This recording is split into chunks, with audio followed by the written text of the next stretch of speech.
It's quite common to hear people talk about the Western religions like Christianity and Islam as these quite dry and honestly boring philosophies where God is this man in the sky who is watching over us and judging us.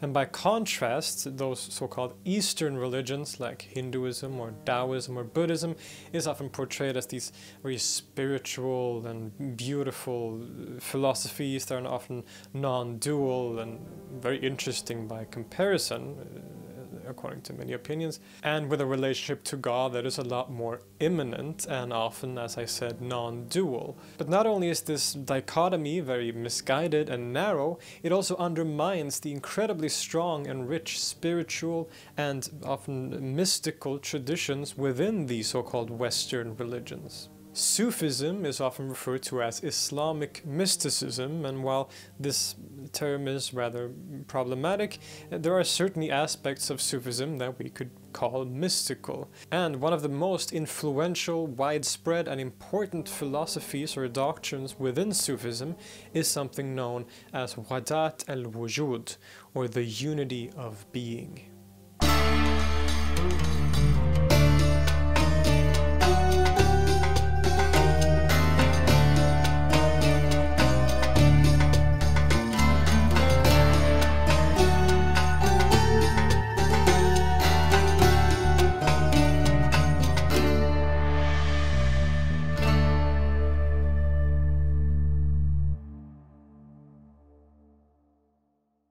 The unity of being is a philosophy that has been rather controversial in certain circles and in certain times.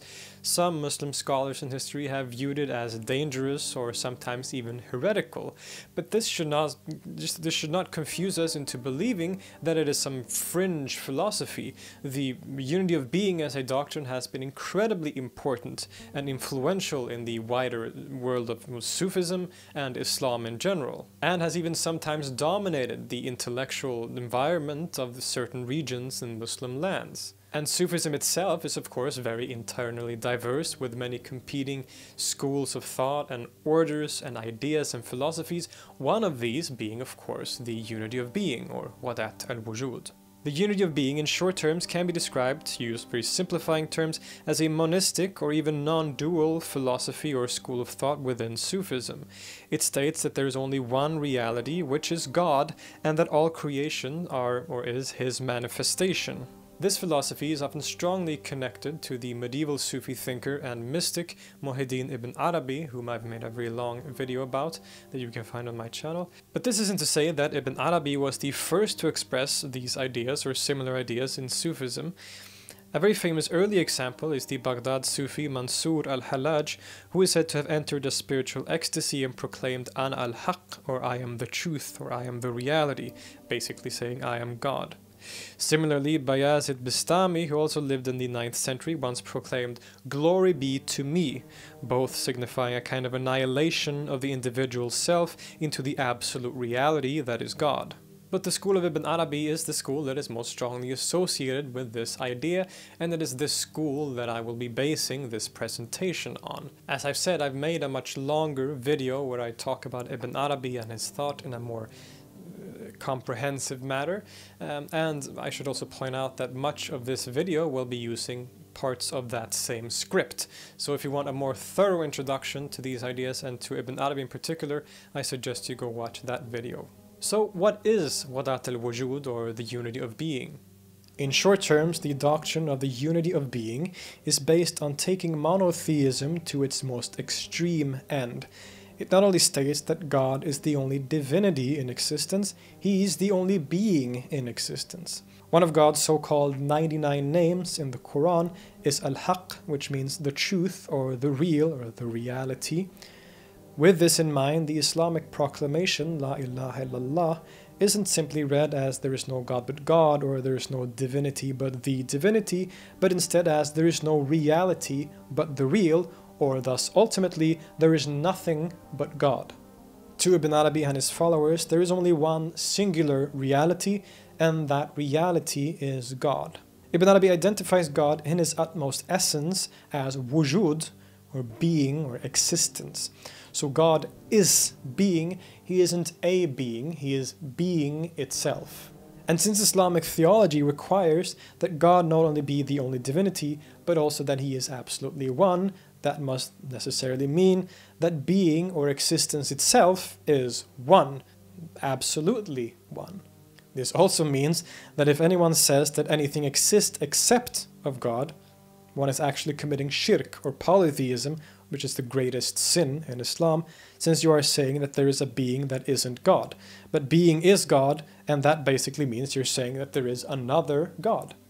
But if God is the only reality, what are we? What is creation? There appears to be multiplicity everywhere. What's that? To Ibn Arabi, anything other than God, which is creation basically, is utterly non-existent. It's a kind of illusion. He writes, quote, "The world is illusory. It has no real existence. This is what is meant by imagination, khayal. You have been made to imagine that the world is something separate and independently real outside of the absolute. But in reality, this is not so. But it isn't an illusion in the ultimate sense. We do have a certain existence on the physical plane.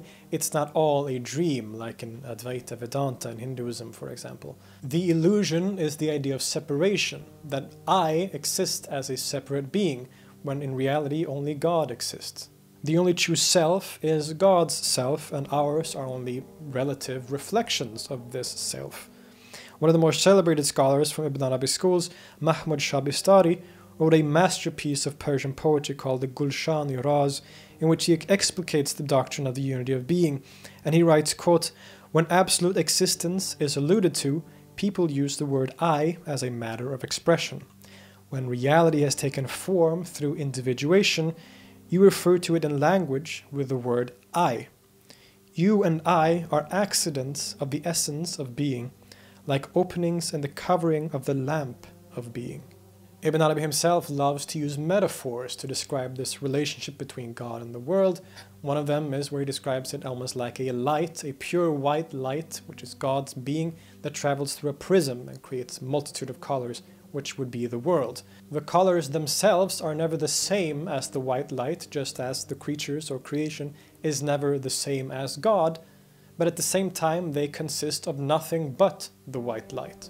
Fakhruddin Iraqi, another famous writer in the Ibn Arabi school, writes the following in his book Lama'at, quote, "Come then into my eyes and look, and you will see a sun shining through 1,000 bits of glass, beaming to plain sight through each array of color. Why should any difference appear between this one and that? All light is one, but colors 1,000-fold." If you've read Hindu philosophy or Taoism or Christian mystics like Meister Eckhart, a lot of this will seem very familiar to you. In fact, the doctrine of the unity of being sometimes bears a striking resemblance to philosophies like Advaita Vedanta or certain ideas within Taoism, for example, among many other things. There are differences, of course, but they share aspects explained thus far, with a single absolute non-dual reality being identified with God and denying the reality of anything beside him. But what creates the forms of the world themselves? What is the world when it is not pure being? And where does multiplicity come from? It will help a bit to try to look at things like the people back then would have viewed the world. Partly thanks to Ibn Sina or Avicenna, philosophically one had at this time started to separate between existence or being, wujud, on the one hand, and essence or whatness, mahia, on the other. When talking about a thing or an object in the world, like this table in front of me, we can ask two basic questions about it. We can ask, is it? And we can ask, what is it? The first question, is it, is a question of existence or being. And the answer to that question would be yes or no. The second question, what is it, gives a completely different answer. And this is the question of essence or whatness, in this case, a table. Table is independent of whether or not it exists. It is an essence or a whatness that can either exist or not exist. It can either have existence or wujud, being, or it can not have existence or being. So according to Wahdat al-Wujud, in terms of the existence or the being, the wujud of the objects of the world, they are God. Because remember, God is being. He is being itself. He's the only being. And so God is thus our being. He is our being. However, in terms of our essences, our whatness, we are absolutely not God. We are that which, by definition, God isn't. I, as a human being, Philip Holm, cannot possibly be God, because I am everything that God isn't. I am finite, I am temporal, I am mortal, I have a certain form. These are all things that God cannot possibly be. So this is the relationship that we have here. We are simultaneously God and not God. We are absolute existence and we are absolute non-existence. We are being and non-being all at the same time. But it doesn't end here. These essences or whatnesses also has a relationship with God, even if they aren't God directly. Here we will need to have some basic knowledge of Islamic theology again. So according to mainstream Islamic theology, God is absolutely transcendent beyond any creaturely qualities. So he doesn't have any attributes or qualities that any created things or creatures have. But according to the Quran and mainstream Islamic theology, he still has certain attributes. And each of his names, like al-Haqq or ar-Rahman or ar-Rahim and so on, all these names that he's referred to by, corresponds to a certain attribute that he has. So al-Haqq means the truth or the real. He is the real, he is the truth. Ar-Rahman means the merciful, he is merciful. Ar-Rab means the Lord, for example. So all these names that he has is also an attribute that he has. Now traditionally in the Quran it is said that God has 99 names and thus also 99 attributes. But according to Ibn Arabi, the names are actually infinite. He has an infinite amount of names and an infinite amount of attributes and qualities. And these attributes and qualities have a very important role to play in creation.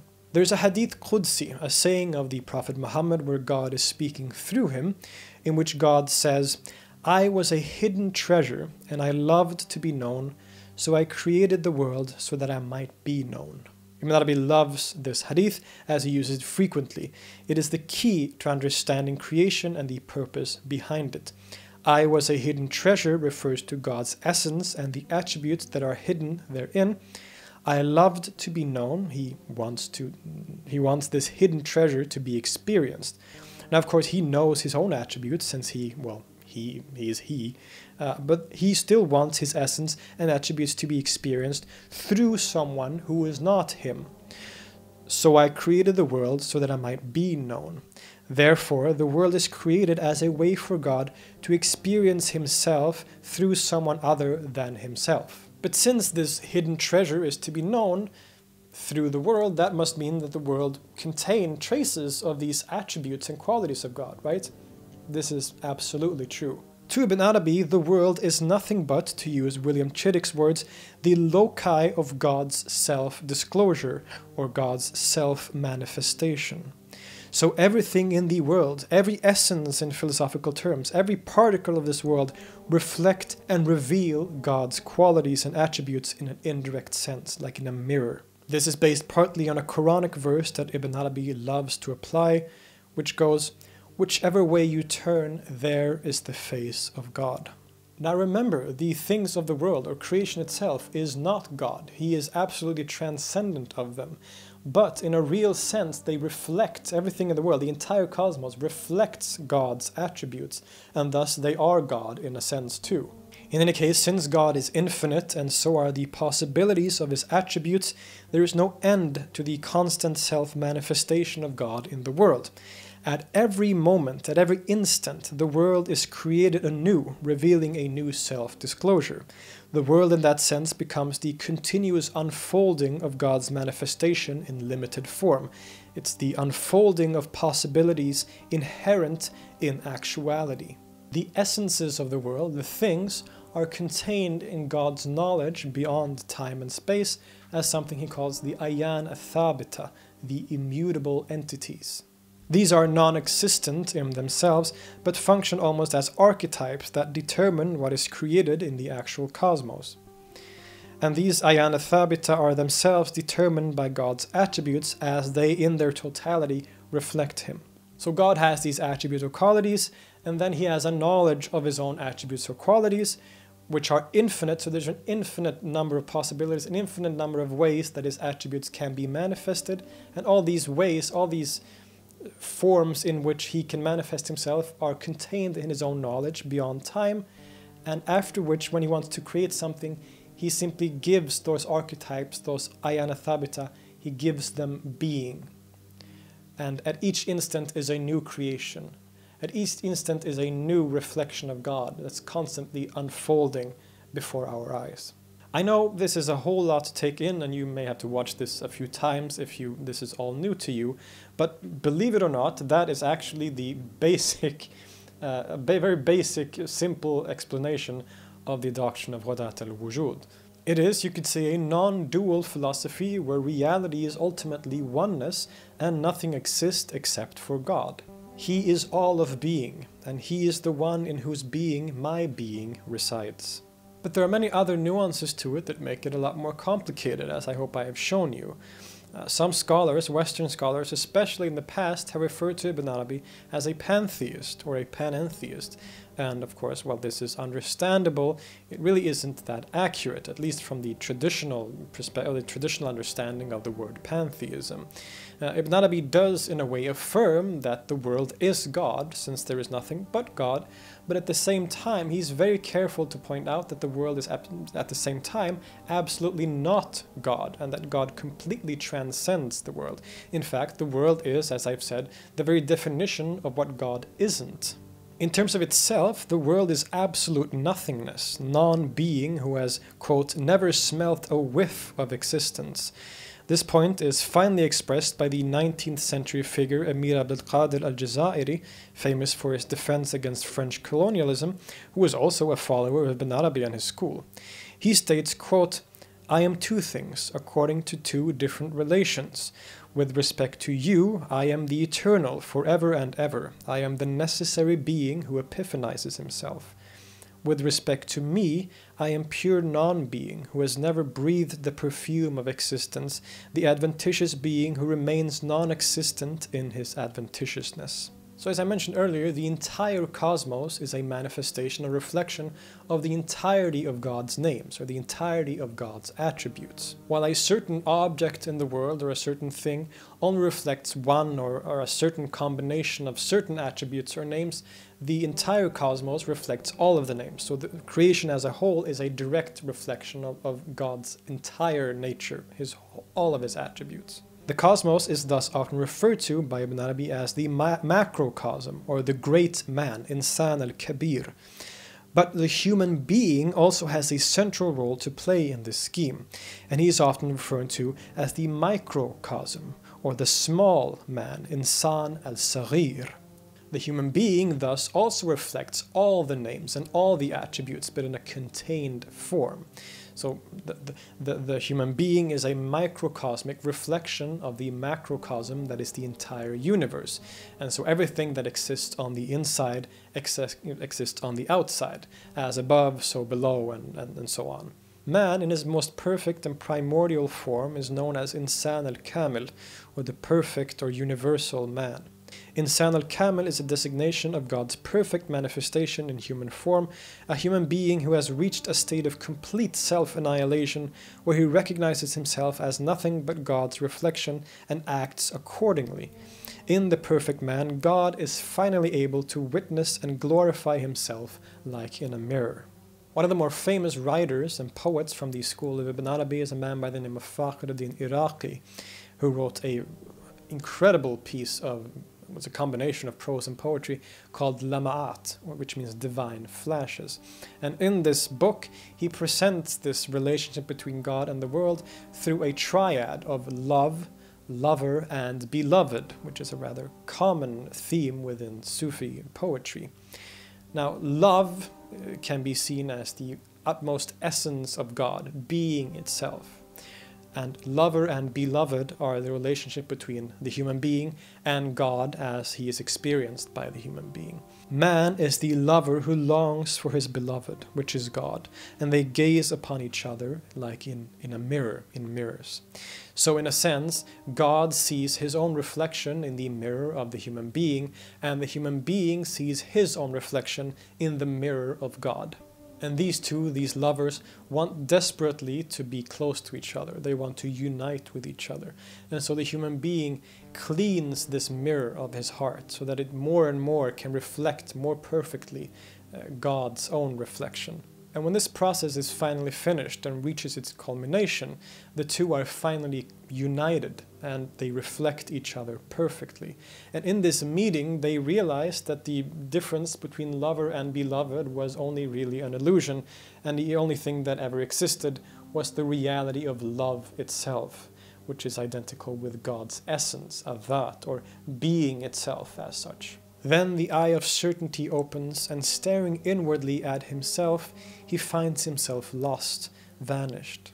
But he finds the friend, and when he looks still deeper, realizes the friend is himself. He exclaims, "Beloved, I sought you here and there, asked for news of you from all I met. Then I saw you through myself, and found we were identical. Now I blush to think I ever searched for signs of you." The goal of these Sufi practices, or the goal of life in general, is to fight against your nafs, your ego, or your lower self, and finally reach unity, or to unite with God. But to Ibn Arabi and many other Sufis, there is never any uniting with God. This would actually be an impossibility, since that would mean that there was an imperfection in God if something can be added to him. Non-existence can never unite with absolute being. This is just an impossibility. Instead, Ibn Arabi puts a lot of emphasis on self-knowledge, since the human being and the self is a direct reflection of God as everything else is. The key to, so to say, enlightenment is actually to know yourself, to gain knowledge of your own self. There's a hadith where the Prophet Muhammad is thought to have said, "Know yourself and you shall know your Lord." Thus, the goal is to realize that one's own separate existence is a kind of illusion, as we are only the continuous self-manifestations of God. Thus, to know ourselves and to know our soul in a proper way is to know God. So there is no uniting with God. The part of us that is creature, the part of us that is separate from Him, can never unite with Him. The goal is to realize that there is nothing but God and that our being is His being. Put in another way, uniting with God is not a process. It's a realization of what has always been. We don't unite with God. We realize that we, in a sense, were God all along. That about summarizes it. It should be pointed out that there have been diverging opinions and understandings within Sufism regarding details and certain aspects of this idea or this philosophy, but it has been incredibly influential and important in the history of Sufism and has had effects or influence on many regions of the Muslim world. Ibn Arabi's school and the unity of being has had a particularly strong spread in the Persian and Indian regions, and as you can imagine, its meeting with certain Vedanta schools of Hinduism garnered some incredibly interesting results, which I can and probably will dedicate several videos to in the future, but that's for another day. In any case, the unity of being has also been a very divisive philosophy. While it was rather popular in certain Sufi circles, others have rejected it completely. Scholars like Ibn Taymiyyah or Ibn Khaldun and many more have seen it as dangerous and even heretical. And there has always been a debate, even though it has been very popular in certain times and places, there's always been a debate about its orthodoxy, so to speak. I will be doing more videos about these subjects and about individuals from Ibn Arabi's school. This is one of my favorite subjects to talk about, so be sure that I will be doing more material like this. And I hope this video has shown you that it isn't only in the so-called Eastern religions that we find deep spirituality or even non-dual understandings of God, but that the same kinds of philosophies or ideas can be found in our own Western context as well. If you want to support the channel, you can like the video or leave a comment and subscribe. I'll see you next time.